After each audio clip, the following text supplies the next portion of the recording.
Oi, gente, sejam todos muito bem-vindos e bem-vindas ao Ponto de Vista, programa de política de Veja. Eu sou a Marcela Rau e aqui a gente traz muita informação, análise e entrevista. Você também pode participar com a gente pelas nossas redes sociais. Estamos ao vivo na home de Veja, também no YouTube, Facebook, Twitter e também na nossa nova plataforma de streaming, o Veja Mais. Você pode acompanhar a gente por lá, é só clicar vejamais.abril.com.br. Tem todo o conteúdo produzido pela nossa redação em vídeo nas mais diversas editorias. Bom, vamos juntos então, uma ótima tarde. A gente começa falando de eleições municipais de São Paulo, que está esquentando. No sábado, a gente teve uma decisão da Justiça Eleitoral que suspendeu as contas nas redes sociais do candidato do PRTB, Pablo Marçal. Bom, isso é uma decisão liminar, cabe recurso, inclusive a defesa já entrou com um recurso para suspender essa decisão do Tribunal Regional Eleitoral. E para falar sobre isso, eu vou conversar agora com o coordenador do plano de governo e da campanha de Pablo Marçal, o Felipe Sabará. Felipe, seja muito bem-vindo, uma ótima tarde. Obrigada por falar com a gente. Bom dia, boa tarde. Prazer falar com vocês. Esse horário fica confuso, né? Do bom dia, boa tarde. Depois, meio-dia, falam que é boa tarde, mas tem gente que fala que é só depois do almoço. Mas, Então, enfim, bora lá, então. Felipe, bom, a Justiça Eleitoral entendeu que houve uma espécie de abuso de poder porque Marçal pagava seguidores que cortavam ali, produziam os seus vídeos, impulsionava isso de certa forma. Isso, de fato, não é permitido, né, pela legislação. Como que vocês veem isso? Bom, na verdade, não é bem assim a história. O que acontece é que o Pablo, ele libera a imagem dele para que as plataformas remunerem pessoas que postem vídeos dele. Então, como é que funciona? No TikTok, por exemplo, se você postar um vídeo e tiver várias visualizações, você pode ser remunerado por esse vídeo. No Instagram, você também pode ter remuneração por prêmio. E no YouTube, que é a principal plataforma que faz isso, ela remunera por visualizações e cliques dos vídeos. E o que o Pablo fez, ele já faz um tempo, ele liberou a imagem dele para pessoas postarem vídeos dele e ganharem dinheiro com isso. Então, quem remunera, na verdade, é a própria plataforma que paga essas pessoas que publicam vídeos dele, não de campanha, vídeos de cursos, vídeos de falas dele, etc. Então, na verdade, é isso. Então, o que aconteceu foi que a campanha da Tabata, do PSB, entrou com esse pedido de liminar, que foi, na nossa visão, uma censura prévia, porque ao invés de investigar para ver o que realmente aconteceu, o juiz já deliberou a derrubada da rede inteira, de todas as redes, inclusive, YouTube, Facebook, Instagram, vários canais de Instagram, sem haver aí uma investigação para realmente chegar a uma conclusão. Se realmente houve alguém que foi remunerado pela campanha, geralmente o que acontece é uma multa, ou geralmente o que acontece é uma punição, mas nunca a derrubada. É como se a Veja aqui falasse alguma coisa que não tenha sido, ou que tenha sido imprópria, ou que tenha afetado alguém, e ao invés do canal ter que pagar uma multa, por algum motivo, o canal inteiro ser derrubado. Então, por isso que a gente está considerando isso como censura, não só a gente, mas enfim, milhões de pessoas no Brasil repostando isso no final de semana, porque, de fato, o canal foi derrubado sem nenhum processo, foi uma liminar. Felipe, você chamou a candidata à Prefeitura de São Paulo, a Tabata Amaral, inclusive, como você citou aí, o partido dela que entrou com esse pedido na Justiça Eleitoral, de Adélia Bispa de Harvard, né, em uma alusão aí à facada dada por Adélio Bispo em Bolsonaro, que acabou impulsionando a campanha dele de certa forma. Você acha que isso, de fato, vai impulsionar ainda mais a candidatura do Pablo Marçal? Eu não acho, é fato. Vocês devem ter visto a pesquisa de hoje, Veritas, que saiu. Pablo já está com 29, deixa eu ver aqui exatamente quanto que é aqui. Deixa eu entrar nos detalhes aqui, está com 30,9 à frente de Boulos com 21,6, o Nunes 14,2 e o Datena com 6,3. E a Tabata lá embaixo com 5,8. Então, de fato, o que acontece é que esse tipo de injustiça faz com que as pessoas acabem se mobilizando em prol do injustiçado. E aí, é o que eu disse, não vemos isso como justo, nem a gente, nem milhões de pessoas no Brasil viram justo, derrubada de um canal, aliás, um candidato que está sem usar dinheiro público, sem tempo de TV, sem tempo de rádio, a única forma de se comunicar é as redes sociais, 13 milhões de seguidores no Instagram, mais outros 5 milhões no YouTube, e essas contas são derrubadas sem um processo. Então, claramente, essa tentativa aí de censura vinda pela Tabata, que é uma candidata, uma deputada federal que já defende esse negócio de censura, de regulamentação das redes, que nada mais é do que o conhecido PL da censura, e ela foi ali e fez exatamente aquilo que, obviamente, impulsionou a campanha do Marçal ainda mais. Já estava numa crescente, a coisa foi exponencial, né? Está claro aí nessa pesquisa que saiu, e nas próximas, nos trackings que a gente está acompanhando também. Após essa derrubada dos canais, o Marçal subiu ainda mais. Robson Bonin, nosso colunista de Radar, participa. Bonin, uma ótima tarde, bem-vindo. Boa tarde, Marcelo. Boa tarde, Felipe, pessoal que está nos assistindo em casa. Felipe, a gente está acompanhando esse momento interessante da campanha que os adversários atacam, exploram, né, o desgaste do Marçal com vídeos contundentes ali, falando de relação com crime organizado, PCC e tudo mais. E em outra frente, eles vêm com aquela coisa, não tem proposta, né, vai no debate e não faz pergunta, ou fala de coisas aleatórias. Você que é um estrategista, inclusive, do plano de governo e tal, você acha que essa estratégia, como é que você está vendo isso? Está fazendo efeito? Se o Marçal está perdendo alguma coisa em relação, está dando resultado, né? Esse tipo de ataque dos adversários? Bom, eu acho que quem responde isso são os números, né? A própria população. É engraçado, eu vou camuflado, né? Não vou com esse boné, obviamente, mas eu vou nos restaurantes e fico reparando nas ruas, no transporte, nos parques, e as pessoas, assim, nos últimos dias, a conversa é Pablo Marçal, né? Então, os números estão dizendo, as conversas nas ruas estão dizendo, nas casas das pessoas estão dizendo, que o que ele está fazendo está dando certo. E é engraçado, essa sua pergunta é muito boa, porque eu acompanho ele em praticamente todas as sabatinas, os podcasts, mas principalmente sabatinas com jornalistas. E as perguntas são muito menos sobre São Paulo, muito menos sobre São Paulo e propostas, e muito mais sobre uma série de polêmicas envolvendo a vida privada dele e do partido que não tem nada a ver com ele. Então, eu acho interessante que as pessoas cobram essas propostas que são, inclusive, estão protocoladas. Eu fui o responsável por escrever o plano de governo dele, então eu sei bem quais são as propostas. Inclusive, protocolamos no TRE, antes da data lá do dia 5 de agosto, um programa que começou, inclusive, em 2019, porque eu fui candidato a prefeito em 2020, aqui em São Paulo, e esse programa começou a ser escrito em 2019, com mais 60 especialistas por área. A gente atualizou esse programa com muitos especialistas, mais de 60 por área. O programa está muito bem feito, está levando São Paulo para uma cidade moderna, vale a pena olhar. Empreendedorismo nas periferias, que é uma coisa que ninguém fala, como levar crédito para as pessoas empreenderem. Isso diminui o fluxo de pessoas para o centro, ou seja, já melhora o trânsito também.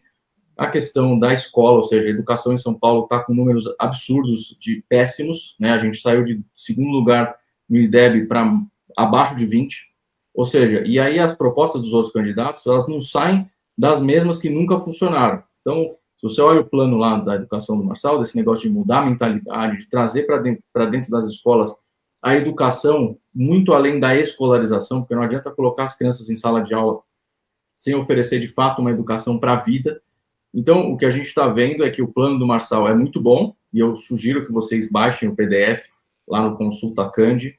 Qualquer dúvida, a gente está à disposição para esclarecer, mas é um programa muito factível, muito modernizado e muito realista, até porque eu fui secretário 2 anos em São Paulo, 17 e 18, depois no Estado em 19, e 23 e 24 estava como secretário do Tarcísio. Eu conheço bem a cidade de São Paulo, o Estado de São Paulo, e essas propostas estão todas colocadas no programa de forma realista e factível. Então, existe programa, existe proposta, a questão é que quando ele vai para as sabatinas e para esses debates, as perguntas são muito menos sobre isso e muito mais sobre polêmicas. Então, o que acontece é que ele devolve com outras polêmicas, porque ele é especialista nisso. Inclusive, Felipe, eu até queria te perguntar sobre essa questão, né, das propostas, até porque, enfim, você coordena isso. Tem uma crítica muito contundente, né, de quem está avaliando todo esse processo eleitoral, de que o plano, de certa forma, em alguns pontos é vago e não descreve de onde sairia o orçamento para tais medidas. Por exemplo, tem a história de reforma do calçamento, cheque moradia, maior programa habitacional da história, triplicar a guarda municipal e subprefeituras também. De onde sairiam esses recursos, né? Bom, excelente pergunta, e aí fazer uma comparação com os outros candidatos também. Eu tive o cuidado de ler todos os planos de todos os outros candidatos. Um plano de governo municipal protocolado geralmente é vago mesmo, ele é genérico. Então, é óbvio que o Marçal, como está agora em primeiro, e com muita polêmica em cima, com muita evidência, todo mundo quer saber como é que ele vai fazer para cumprir o plano dele. E está certo isso, essa questionamento está certo. Mas se olha os dos outros candidatos, também é vago no sentido de muita informação que a gente precisa para executar esse plano depende da prefeitura informar. E aí, vocês como jornalistas, façam o desafio. Entrem lá no portal de transparência da Prefeitura de São Paulo atual e tente conseguir os números exatos no orçamento, na saúde, na educação, nas principais secretarias, transporte. Você não consegue chegar em números exatos. Então, como eu tenho experiência como ex-secretário, por 4 vezes, eu conheço ali, tenho meus contatos lá dentro, tenho acesso a muita gente de finanças que vai me municiando com exatamente os números que a gente precisa. Então, falando especificamente sobre essa questão, eu vou falar da questão mais polêmica, que é a questão do teleférico, que você acabou não citando, mas, por exemplo, essa é uma questão que o pessoal está levantando. A gente trouxe para conversar o pessoal lá de Medellín e La Paz que executaram os teleféricos. O que eles mostraram para a gente? Que teleférico é muito mais barato, quase 5 vezes mais barato do que fazer metrô, mais rápido, não tem que desapropriar, não tem que passar o tatuzão, é limpo, né, não polui, é silencioso.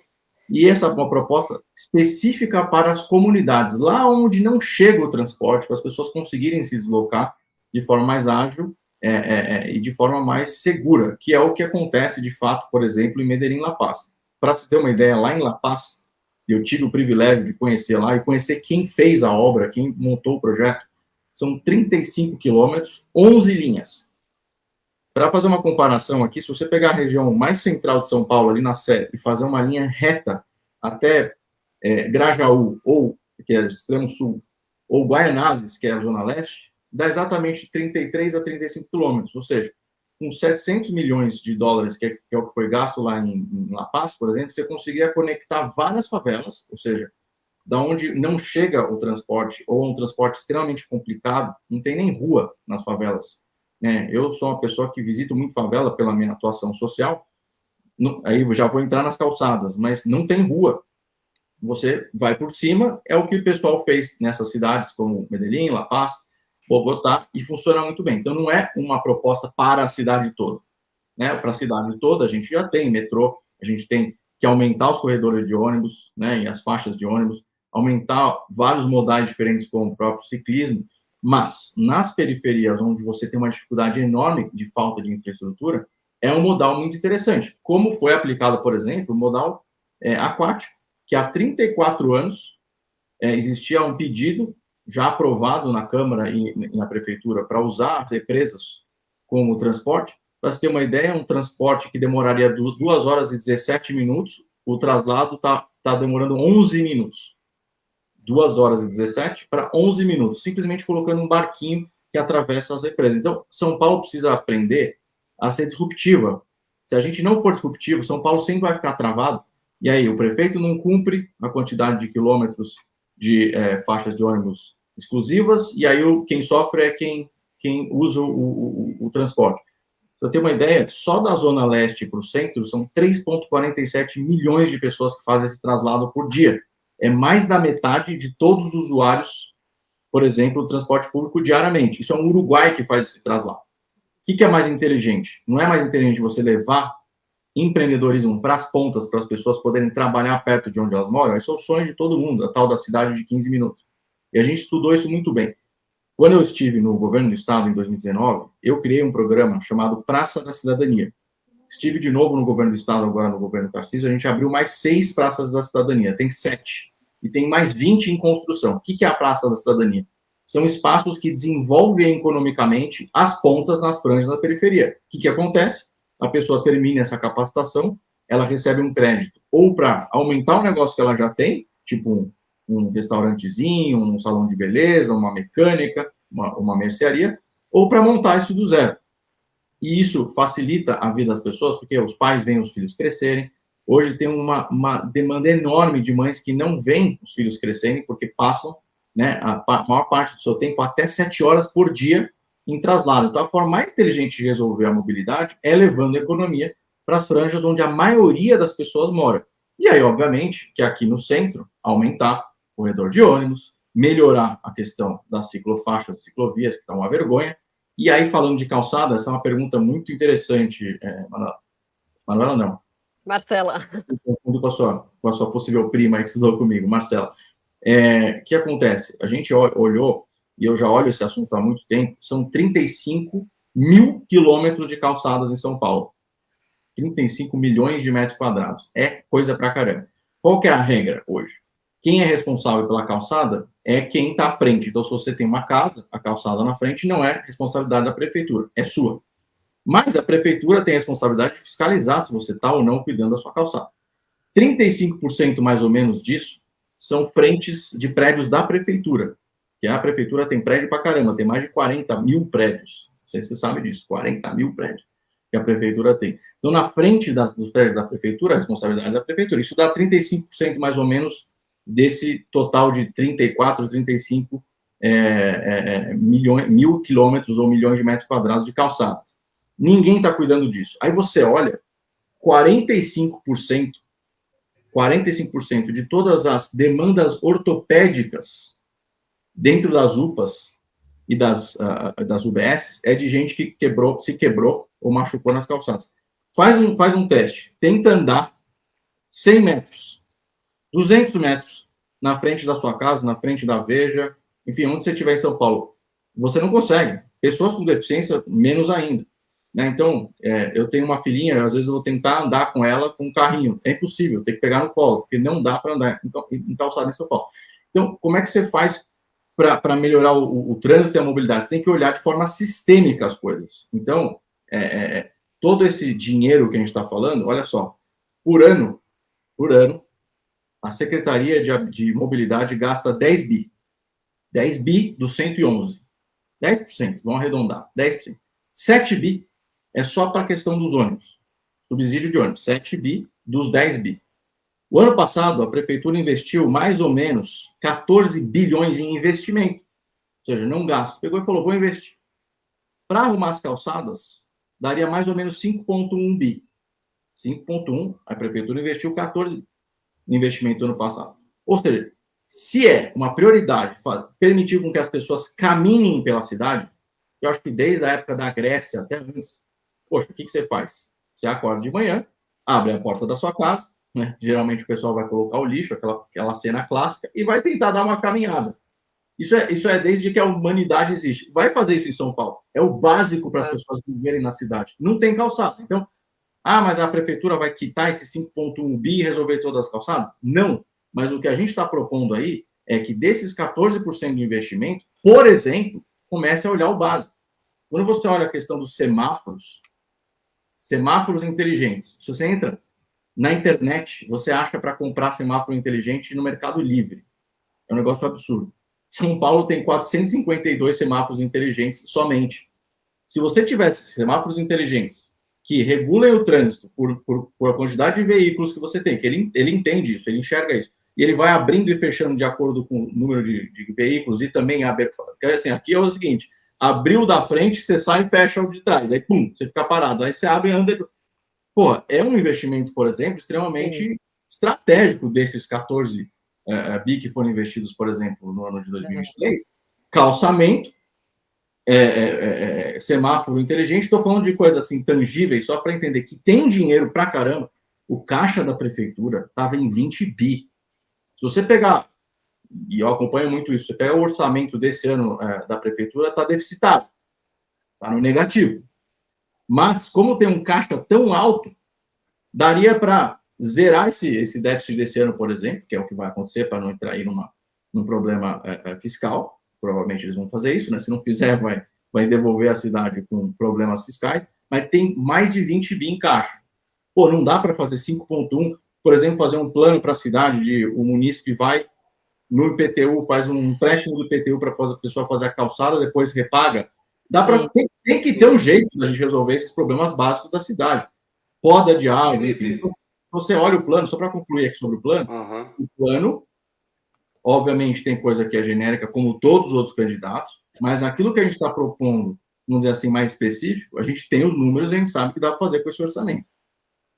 Sim, então, para dar uma diversificada, inclusive, eu queria te perguntar, a gente está num período aqui que veio de alguns dias de polêmica com o bolsonarismo, né? Com a família do ex-presidente Jair Bolsonaro, e a gente percebe que há no discurso e na forma de interação do Pablo Marçal com essa audiência que ele tem em rede social, uma identificação grande com o bolsonarismo, os bolsonaristas, enfim.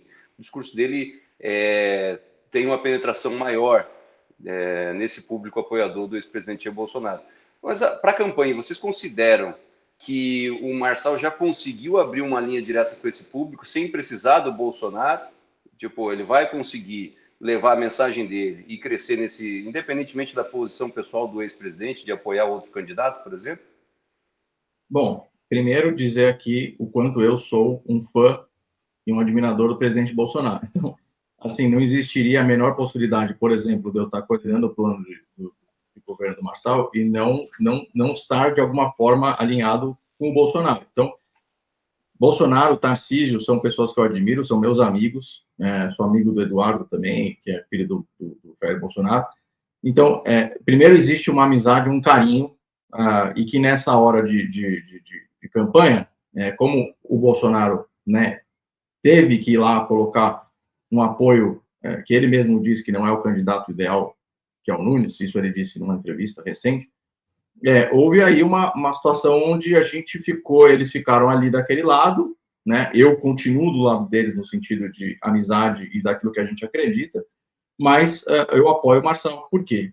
Eu digo assim, se a gente for levar ipsis literis, tudo que o Bolsonaro sempre falou, pregou, tudo que eu sempre aprendi com ele, enfim, tudo que ele sempre liderou na direita, não dá para apoiar o Nunes, né? Com todo respeito a ele, eu respeito muito ele, já tive relacionamento com ele no sentido de quando eu era secretário, ele era vereador, então ele era presidente da Comissão de Finanças da Câmara Municipal, eu me reportava no sentido de ele fiscalizar o meu trabalho ali na Câmara, é um cara gente boa, um cara bom de tratar, mas a ideologia, aquilo que ele acredita, e o secretariado dele não tem nada a ver com direita, né? Eu conheço bem ali a Soninha Francini, que hoje é secretária de Direitos Humanos, ela defende abertamente a legalização das drogas e a venda das drogas em bares. Se eu não me engano, foi a própria Veja que deu, inclusive, ou a Folha, uma matéria dela falando sobre isso. Você tem ali a secretária de Cultura, que diz, do Nunes, que diz que a família do Bolsonaro é uma familícia, ou seja, fazendo ali uma conexão com uma suposta atuação com milícia da família Bolsonaro. Isso a secretária atual, a Lígia, do Nunes. A Marta Suplicy, que era a secretária de Relações Internacionais do Nunes até 4 de janeiro de 2024, saiu para ser vice do Boulos. Ou seja, ideologicamente, o governo, a prefeitura do Nunes é de esquerda. Então, não tem como as pessoas que seguem o Bolsonaro e escutam o que ele fala, o que ele sempre falou, apoiarem o governo do Nunes. A partir do momento que as pessoas foram observando o comportamento do Nunes, ele defendeu o passaporte da vacina, defendeu funcionários que optaram por não receber a picadinha experimental lá na época. Enfim, é uma coisa que a direita nunca concordou, o que ele fez. Então, quando as pessoas vão olhando o que está sendo feito, o que foi sendo feito, quem é o time por trás ali do Nunes, com todo respeito a eles, as pessoas começam a se conectar muito mais com o que o Marçal está falando e o que ele já fez na vida, que é empreender, não depender do Estado, gerar emprego, pagar imposto. Então, acaba que existe uma aproximação muito mais por princípios, valores e propósito do que realmente com ali o que o Bolsonaro constrangidamente falou ali do Nunes não ser o candidato dos sonhos. Ele disse isso. Então, isso é natural. É natural, as pessoas olham para um, olham para outro e falam, bom, já que eu acredito nisso daqui, eu vou escolher quem pratica e fala as coisas mais parecidas com o que eu acredito. Bom, Felipe, o Marçal participou daquela sabatina da Record, e na saída ele falou que precisou agir como um idiota para ganhar apelo, para ganhar repercussão, algo nesse sentido. De fato, então, essa postura mais agressiva dele, até pessoal, né, contra os candidatos, ele deve mudar isso? E eu queria saber o que você acha também dessa postura, dessa agressividade mesmo em relação aos outros candidatos, né? Principalmente pessoal.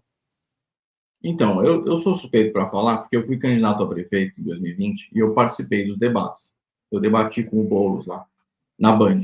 E, para quem é técnico, para quem defende os números como eles são, a verdade como ela é, enfim, é muito difícil você debater e você furar a bolha se você ficar nesse discurso, por exemplo, do discurso que eu estou fazendo aqui na entrevista com vocês. Se vocês me perguntarem sobre São Paulo aqui, eu vou falar horas, né, pela minha experiência aqui em São Paulo e principalmente resolvendo problemas. Mas se você chega falando isso, as pessoas elas acabam nem escutando, porque é um imbróglio total, é tanto número jogado sem nenhum tipo de acompanhamento, entendeu? Assim, é uma coisa maluca. Então, eu vou falar o que eu senti quando eu cheguei no debate da Band de 2020. Eu olhei para o lado e falei, caramba, isso aqui é um circo.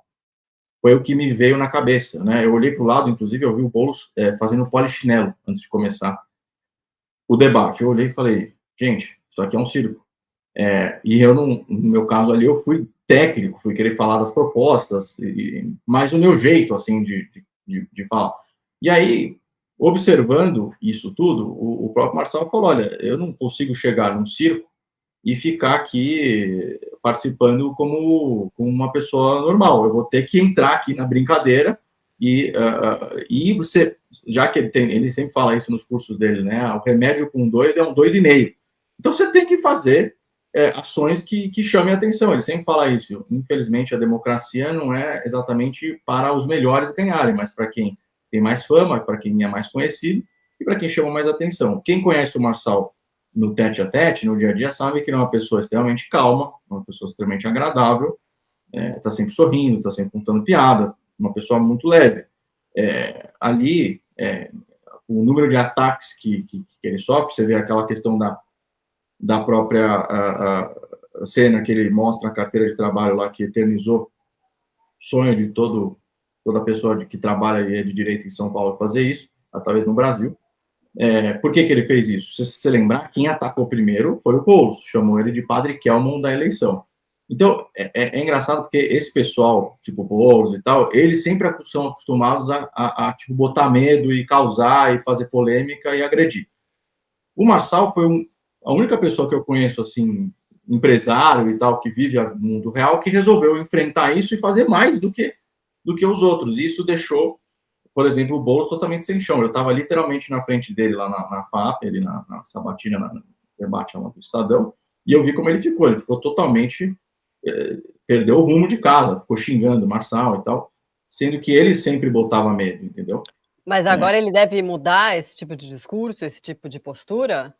Eu acho que tudo depende do clima da entrevista. Você vê, por exemplo, a entrevista que ele deu para a Natuza no G1, faz 2 semanas. Vale a pena assistir. Ele está super sóbrio, calmo, tranquilo, falando de propostas e tal, como várias outras. Agora, lá na CNN ontem, por exemplo, o pessoal já chegou batendo na canela dele. Aí o que geralmente as pessoas fazem? Dão uma retroagida, ficam fechadas e vão falando ali de um jeito mais acuado. Ele foi para cima, ele faz ao contrário. A pessoa ataca ele ataca de volta. Mas se você reparar, as brigas sempre são terminadas por ele, não começadas por ele. Então eu acho que tudo vai depender do clima dos espaços. Se for um debate tranquilo, fica tranquilo. Se for um debate mais forte, eu tenho certeza que ele vai para cima também. Eu estou entendendo Boninho, a sua quer fala encerrar? Bora aí. me chamou atenção uma parte que ele fala ali de que se você vai com um discurso propositivo e tal, você não engaja, né? É aquela velha estratégia eu lembro muito bem, no governo Bolsonaro tentaram domesticar um pouco o presidente lá, quando ele era presidente, para ele falar só de proposta e tal, a rede murchou. Então, quando ele foi para o pau o tempo todo arrumando alguma polêmica todo dia, as coisas iam para frente. parece que então é um personagem que o Marçal cria aí para se apresentar ao público, né? Só que na esteira disso, tem umas coisas graves ali. Ele tem, por exemplo, uma prova documental cabal que ele vai mostrar de que alguém usa droga entre os candidatos, por exemplo, que é uma acusação que ele levantou? Ele já falou que vai mostrar a prova. Né? Já falou que vai mostrar no último debate. Você já viu essa prova? Um documento, uma coisa assim? Eu já vi um resumo, mas essa prova está guardada a 7 chaves por ele. Então, ninguém tem acesso a isso daí. Obviamente que eu já quis dar uma olhada para saber se existia mesmo, e ele falou que vai mostrar no último debate da Globo. Então, eu não diria que é um personagem, mas, assim, dependendo de como as pessoas te tratam, você também reage, né? Vocês, por exemplo, estão sendo super gentis aqui, respeitosos nessa conversa. Eu já fiz outras conversas, seja como candidato a prefeito, seja como secretário, e até agora como coordenador do Marçal, que as pessoas vieram muito desrespeitosamente acusando, já falando, daí o clima começa a ficar assim, aí geralmente a pessoa ou retrai, ou, como ele mesmo diz, o remédio para um louco e meio, daí ele vai para cima e retribui, vamos dizer assim, na mesma linha.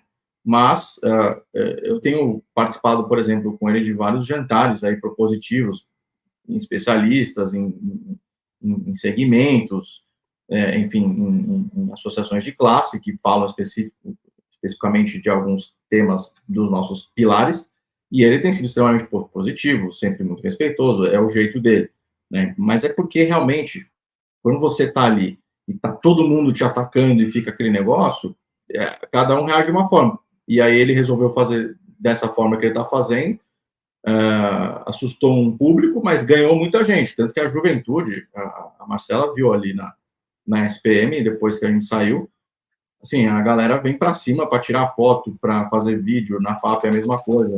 Enfim, os jovens gostam muito dessa atuação, assim, menos blasé e menos... é blasé, eu acho, que é tipo meio poker face, né? Uma coisa mais... reajo de acordo com o que eu estou sentindo, e é isso daí, vou falar real mesmo. Eu acho que a população gosta disso daí. E agora, assim, a gente está indo com um começo de campanha com TV, com tudo mais, em que vai mudar um pouco. Até agora, a figura do candidato ela foi, de fato, central aí, tanto que teve essa ascensão, vamos assim dizer, do Marçal por ter todo o arrasto de rede social e pela forma dele se comportar. Agora, quando a campanha for para a TV, ele não está na TV. E o debate eleitoral se direcionar mais para questões concretas da cidade, como é que vocês vão fazer para compensar isso? Bom, é o que a Marcela começou falando aqui sobre os 3 milhões de seguidores que ele conquistou em menos de 48 horas aí. Em 4 horas ele já tinha passado a Tabata, a conta reserva dele, né, já tinha passado a Tabata, e em 24 horas ele passou a conta do Boulos. Então, hoje em dia, as pessoas estão muito mais aqui o dia inteiro. Aliás, eu tenho até medo de olhar, às vezes eu olho aquele censo que o celular faz e mostra quantas horas você fica por dia, dá medo. Eu não aconselho vocês a olharem, porque a última vez que eu olhei deu 3 horas e 25 minutos no dia. Eu falei, caramba, eu virei um escravo disso daqui. Então, as pessoas, elas não andam hoje com TVs nas costas, por aí, mas elas andam sempre com o celular e ficam ali focadas. Então, eu acho que cada vez mais a eleição é mais digital, até por isso que houve o ataque aí, na nossa visão, uma censura nas redes sociais dele, porque os 15 milhões davam muita visibilidade. Agora, esses 3 milhões, é interessante falar isso, eles são 3 milhões de pessoas que estão muito focadas na política. Se você olha, as interações da rede social nova dele, da reserva, estão maiores em engajamento do que a de 15 milhões. Por quê? Porque são pessoas específicas, já foi meio que filtrado, né? Ou seja, quem veio seguir está querendo saber o que o Marçal está falando. Então, eu vejo que, obviamente, vai ter um impacto, não dá para falar que a TV ainda não tem impacto, tem muito impacto, principalmente classe média baixa e nas periferias, as pessoas sempre com a TV ligada ali no bar ou no barraco, é comum essa cena, né? Então, tem um impacto, mas também tem a questão de que as pessoas estão curiosas em saber o que ele está falando, e a gente tem proposta para falar. De novo, é o que eu falo.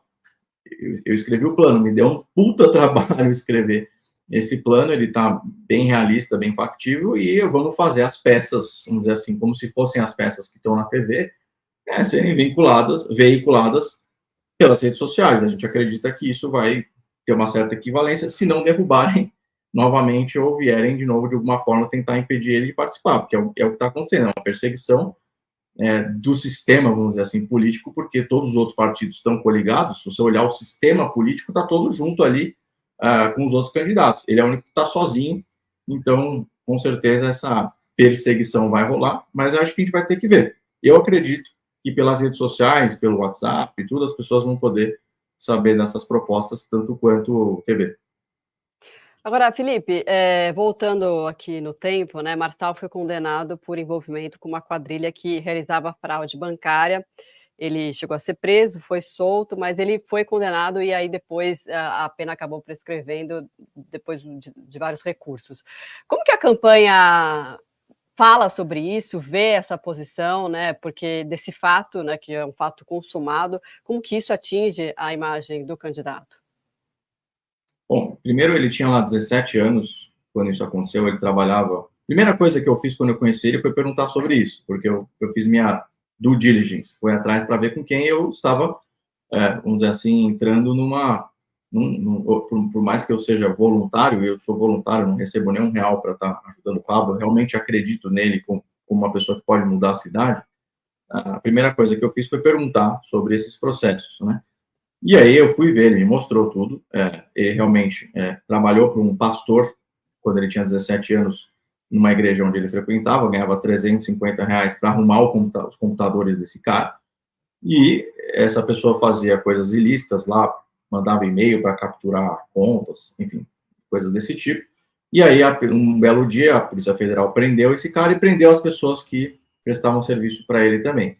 E aí o que aconteceu foi que ele não tinha dinheiro para pagar advogado, ele ganhava R$ 350, tinha 17 anos, entrou lá uma defensora pública para atuar no caso, depois falou, olha, isso é muito complexo, não dá para defensoria, você tem que constituir advogado. Ele não tinha dinheiro para pagar advogado, que acho que era R$ 2.000, e o processo foi correndo à revelia, ou seja, sem defesa. E aí foi prescrito, e isso em 2005.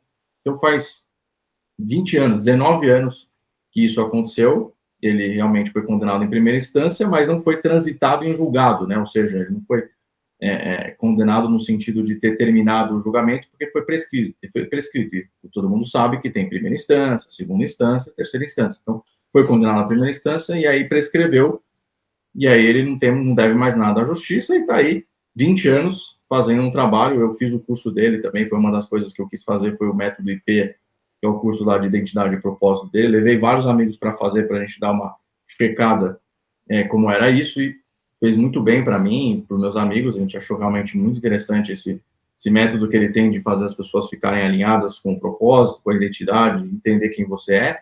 E é isso que ele, né, me contou que ele queria fazer por São Paulo, e eu acho que é muito importante a gente trabalhar dessa forma. Eu faço muitos projetos sociais pela iniciativa privada e já fiz pelo setor público também. E, para mim, é muito nítido. Você pode fazer o máximo que for para as pessoas, dar oportunidade, até dar dinheiro, bolsa, como é feito. Você não mudar a mentalidade das pessoas, uma mentalidade de vítima para uma mentalidade de herói, de eu posso conquistar, de que eu vou para frente, é muito difícil a pessoa sair daquela zona de, vamos dizer assim, pobreza mental, emocional, espiritual e até, obviamente, financeira. Então, eu fui atrás para pesquisar quem ele era, vi que ele teve esse processo aí, e, para mim, é um cara que conseguiu vencer na vida com todas as dificuldades que ele passou. A mãe dele era faxineira, ele era filho de faxineira, sustentava a casa, enfim, então, não está afetando. Se tivesse afetando, ele não estaria tão forte nas pesquisas aí, né? Muito bem, a gente acabou estendendo aqui, a gente tinha prometido 20 minutos para você, Felipe, a gente acabou estendendo, mas a gente conseguiu abordar vários aspectos aí da campanha. A gente conversou com o coordenador do plano de governo e da campanha de Pablo Marçal, Felipe Sabará. Felipe, muito obrigada e até uma próxima. Eu que agradeço. 28, hein? Bom, seguimos aqui, vou rapidinho mostrar a home de Veja para a gente ver quais são os destaques de hoje. Governo Lula publica regras para pagar emendas autorizadas pelo STF, essa novela aí envolvendo o Congresso e STF, por conta que o ministro Flávio Dino, né, numa decisão liminar primeiramente, decidiu suspender as emendas impositivas, e aí os parlamentares ficaram loucos da vida, recorreram, eles chegaram a um acordo, né, o Congresso e o Judiciário, também intermediado pelo Executivo, para criar regras, para que regras fossem criadas para dar mais transparência a essas emendas. Pois bem, o governo Lula, então, publicou regras para pagar essas emendas. Ministérios poderão retomar a execução de emendas individuais e de bancada estadual para obras inacabadas e atendimento de calamidade pública. Boninho, estava dando uma olhada aqui na matéria, né, que vocês publicaram no Radar. Então, essas emendas são só para as obras e para situações de calamidade pública, né? Tem um destino certo isso. É uma forma de garantir que o pouco dinheiro que existe seja utilizado em questões que já estão ali na porta do governo, né, que já estão batendo na porta das pessoas que vivem nas cidades, que eventualmente é ou alguma consequência de crise climática, né, ou de seca severa, ou de muita chuva, e a própria execução dos investimentos do governo, que tem obras inacabadas, precisa tocar essas obras, e o que vinha acontecendo antes é que os parlamentares pegavam esses recursos das emendas e alocavam para as cidades de acordo com o interesse particular de cada parlamentar. E aí o dinheiro público ia para várias coisas. A gente, no passado, teve um estudo da própria CGU, mostrou que uma série de caminhões, tratores, máquinas de abrir estrada, tudo mais, eram comprados com esse dinheiro de emenda e entregues para cidades que nem precisavam, ou que não tinham nem sequer dinheiro para manter uma máquina como essa, porque é tudo muito caro e tal. Então, para focar, né, vamos gastar o que a gente tem, que é pouco, no que está precisando, criou-se essa regra aí, depois de toda essa ginástica, Marcelo, que você falou aí do Supremo, enfim, com o Congresso. Pois é. Bom, e teve uma reunião, né, ontem com Lula e os líderes de partidos da base aliada. Lula diz que não tem candidato a presidente da Câmara. E aí você estava até me falando fora do ar que Arthur Lira deve anunciar já nos próximos dias o candidato dele. E esse anúncio ele vai fazer, a gente está em final de agosto, vai fazer, bom, as eleições o ano que vem, né? Acho que é fevereiro, né, se não me engano. Ele vai fazer esse anúncio com bastante antecedência, né? Por quê? Na verdade, no calendário parece muita antecedência, mas na verdade não é, porque quando o Arthur Lira se elegeu presidente da Câmara, já começou a sucessão dele, porque já saberiam, né, a disputa de poder a gente vive uma eleição para a próxima eleição, né? A gente está nessa eleição municipal com os partidos todos pensando em 2026. Vamos eleger o maior número de prefeito, de vereador, para a gente ter uma rede maior de apoiadores para lá na frente a gente ter outro projeto. E na Câmara, desde que o Arthur Lira se reelegeu, uma série de aliados dele ali começaram a circular para tentar aproveitar isso, né? Porque o Arthur Lira tem uma influência muito grande na Câmara, não pode se reeleger e quem for apadrinhado por ele tem muita chance de fato, virar presidente da Câmara, que é um cargo poderosíssimo, né? O presidente da Câmara tem muitas atribuições, é um cargo que tem o poder de levar um deputado, que às vezes é só um deputado normal, para um outro patamar. E o Arthur Lira prometeu que iria anunciar o candidato que ele apoia ainda em agosto. Então, o mês está acabando na sexta-feira, né? No sábado, se não me engano. Está fechando essa janela. E o Lula chamou esses líderes para conversar, porque primeiro tem essa queixa muito grande de que o presidente da República tem preguiça de encontrar político, né? Ele gostava de tomar café, os primeiros mandatos do Lula eram muito marcados por essa conversa permanente com deputado e senador. Porque tem muito deputado e senador que quer tirar uma foto, um selfie com o Lula e mandar na rede dele ali, dizendo, falei da obra tal com o presidente, ele prometeu que vai liberar o dinheiro. É tudo uma encenação para demonstrar prestígio. É quase, Boni, é quase uma questão de ego ali, né? De estar ali com o presidente, o prestígio que é dado para o presidente dar aquela atenção para aquele parlamentar. Então tem todo um jogo aí, né?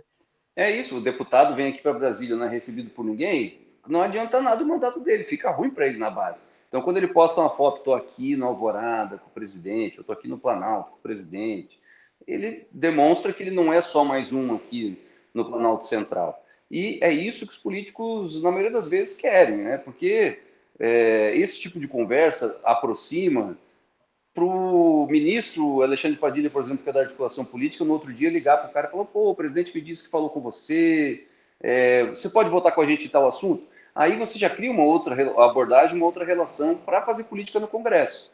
E o Lula deu, nessa conversa, um recado, né, de que ele não tem candidato. Por quê? Porque, primeiro, a Dilma lá atrás resolveu ter candidato e acabou onde acabou, no impeachment, né? Foi brigar com o Eduardo Cunha e não teve capacidade de vencer, e aí ficou ruim o negócio. E o Lula não tem nem base parlamentar no Congresso para tentar fazer valer uma vontade do governo de ter um candidato do governo, então ele joga na sombra ali. Vou com quem a Câmara decidir, né? Não tem o candidato, a Câmara que vai decidir, é uma prerrogativa da Câmara. E o Arthur Lira saiu falando para todos esses aliados dele que estão tentando disputar essa cadeira que ele apoiaria se o próprio candidato se viabilizasse. Então, nesse cenário de quem trabalhou mais e está numa posição melhor para disputar a presidência da Câmara, a gente cita sempre o Elmar Nascimento, que é quem está com o maior número de aliados ali e que deve ser o candidato do Arthur Lira anunciado nos próximos dias. Há outros nomes também que estão correndo por fora, mas aí é mais em cima da intriga, em cima daquela barganha de poder, que pode ser que dê certo, mas um candidato apadrinhado pelo Arthur Lira, de fato, é o candidato favorito, né, Marcelo? Pois é. Agora, uma outra situação que tem preocupado muito, né, o governo estadual aqui de São Paulo, o governador Tarcísio de Freitas, e não só o governador de São Paulo, mas o governo federal, que são as queimadas, né? Eu estava vendo aqui, quase todo o estado de São Paulo está em alerta e vai ficar em alerta para os incêndios até sábado. Então, é uma situação bastante grave, né? A gente vê que essa nuvem tem migrado aí por outras regiões do país e até impedido, né, cancelado voos e impedido até pautas importantes aí no Congresso. Eles trouxeram na matéria na coluna aqui, ó, incêndios no país atrapalham votações do Congresso, fumaça de incêndios vem provocando alta de problemas respiratórios e de atendimento nos hospitais do país, atrapalhando deslocamentos aéreos. Então isso é um problema que já vira um problema generalizado do país, né, não só do estado de São Paulo. O governador falou sobre isso, também a ministra do Meio Ambiente falou sobre isso. Você acha que vai ter ali algum tipo de briga para saber quem que é o pai, né, desse problema tão grave? E também há a dúvida aí, né, de que possam ser incêndios criminosos.